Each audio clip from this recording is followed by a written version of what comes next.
Hi, there is Sanjay Gangal from MCAD Cafe. I'm here with Sualp Ozel, a Senior Product Manager at Autodesk. Hello, Sualp. Hi, Sanjay. How are you?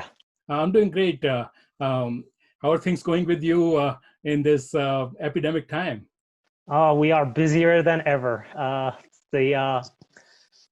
that most of us are working from home, it feels like we're working 24/7. Well, that is both good and bad. Good part is you still have a job. Yes, that's true. Thank you. Yes. So tell us about Autodesk. I know Autodesk was going to participate in Rapid conference, That's which right. got cancelled. So tell us both about Autodesk and what you were going to be presenting there in terms of additive manufacturing solutions. Yeah, of course. First of all, thank you for having me. It's a great opportunity for us to speak to everybody that couldn't make it to Rapid. So Autodesk started in the additive industry back in 2014. For those viewers who don't know much about Autodesk and the additive, and it started with the Spark Fund, which was a $100 million investment announcement over multiple years to many companies that were starting up in additive. And in the early days, we released and developed a product called Autodesk Mesh Mixer, which is still available once it for free. We also joined America Makes as a platinum member. And over the years, we both developed internally and acquired many different pieces of technology to bolster our additive portfolio. And then those are NetFab, which was a German company, Pan Computing, which was a US-based company, and then Vin, which was a UK-based company. And the combination of those and including projects like Monolith formed the basis of the team and the technology that we have in Autodesk at the moment. And of course, that's from 2014 on. So we have evolved drastically since then. And our current portfolio includes Fusion 360, which includes things like both regular traditional design tools as well as generative design tools and our manufacturing tools, and NetFab, which is with the different variations like standard, premium, and ultimate, includes a print prep solution for anything from desktop printers all the way to the metal printers, and NetFab simulation, which is our solution for process simulation for metal powder bed and directed energy deposition. So that's in a nutshell where we are as Autodesk with the additive. So tell us a little bit more about your solution and also how you differentiate your solution from the competition. Yeah, thank you. So I would say our differentiators are categorized in maybe two different fields, access and capability. So access is one that Autodesk is really known for. Autodesk solutions are free to the entire education industry, and that's been like that for as long as I can remember. That means professors, students, researchers can just get a hold of our software and start using it. And all they need is their email address and password. And that's a part of our licensing system as well. And especially in the current environment that we're in, this is a huge enabler for educational institutions. I've had so much contact with professors and students in the additive field in the past 2-3 months. Because everybody couldn't get a hold of the traditional software that they were possibly using in the computer labs, but they were able to get Autodesk software and be up and running quickly. On the other hand, we have, well, kind of building onto the access point, we have the fact that our solutions work on multiple platforms. Right. So an example of that is Fusion 360, which works on both Windows and Mac machines. Right? And that also kind of supports my previous point, is this access, right? It's because if a student or a user doesn't necessarily have access to another operating system, they can immediately be running with one or the other. And then, of course, the idea of storage and heavy computation being available both for local resources as well as cloud resources makes life easier for people. And the fact that the entire solution is a built on a collaborative environment, which enables multiple people working on the same project and adding commentary and correcting each other's mistakes, and collaborating makes it a collaborative access environment for people. So that's on the access side. And of course, access is one point, but functionality and capability is the other point. So on the functionality side, from our additive solution,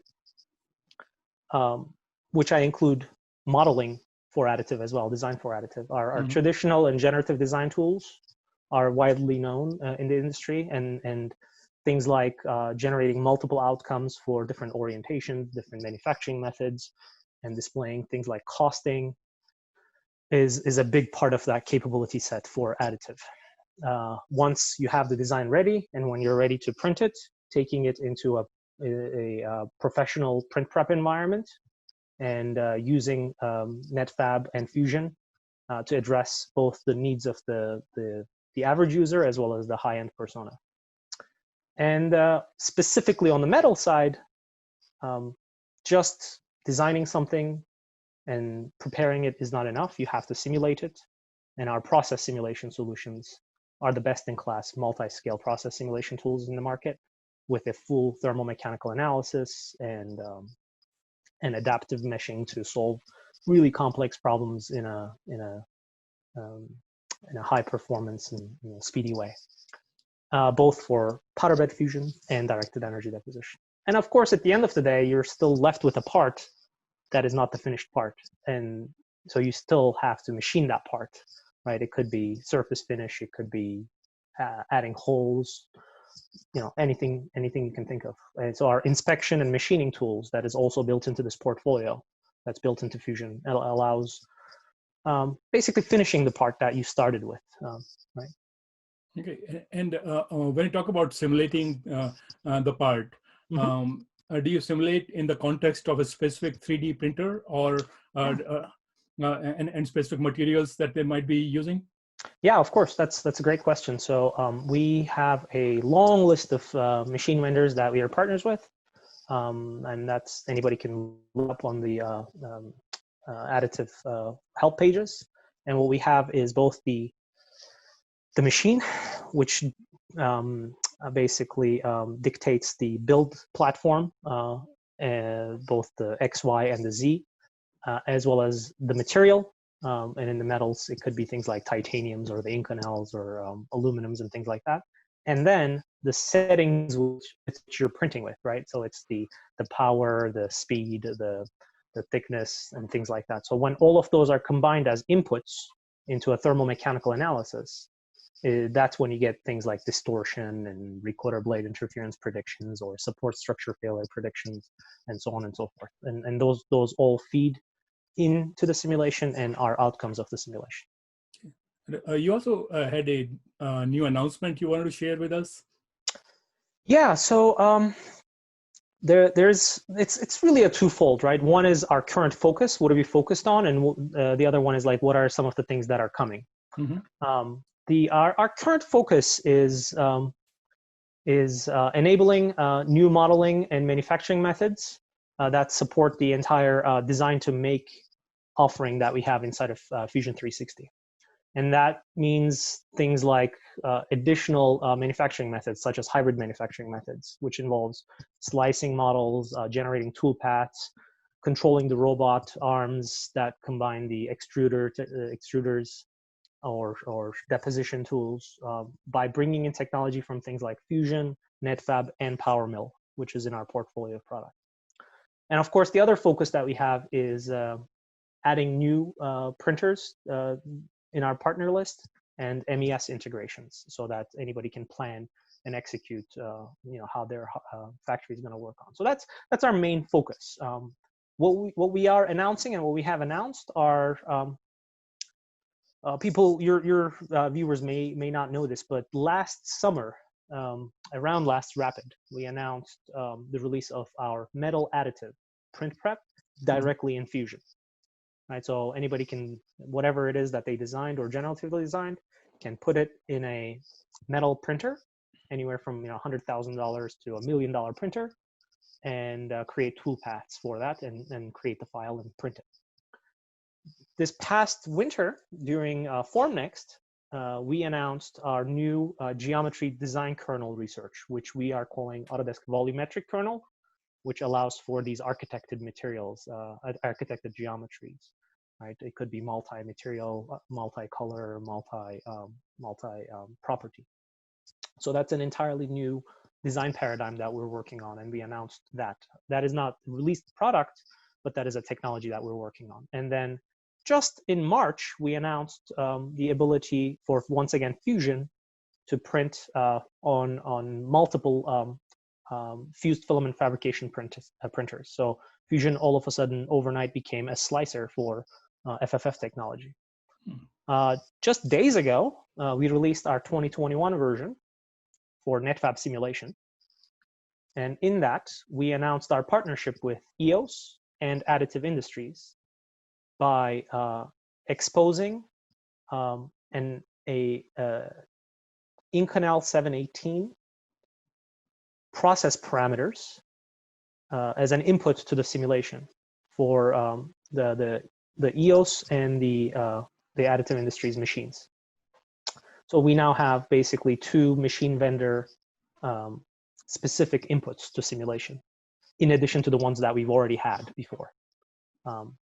And also we announced the capability of creating compensated shapes for a directed energy deposition. We've always had that for powder bed fusion processes. Now we can do the same for directed energy deposition. So that's what's been announced. And of course, NetFab 2021 release hasn't been released yet. It's just around the corner. And well, your viewers are going to have to just stay tuned a little bit until that comes out so I can talk about it more openly. Okay, so I guess you cannot say right now what people should expect in the new release. Because it's not released yet. Okay, okay. Fair enough. What is the best way for people to find out more about Autodesk's additive manufacturing solutions on the internet? Oh, that's a good question. I don't have the link handy, but it is, if you just go autodesk.com or search Autodesk Additive Solutions, you'll find our landing pages. Okay. Well, thank you so much, Sualp, for joining us and taking time to record this interview. Have a great day and stay safe. Yeah, you too. And thank you for your time. This is Sanjay Gangal from MCAD Cafe.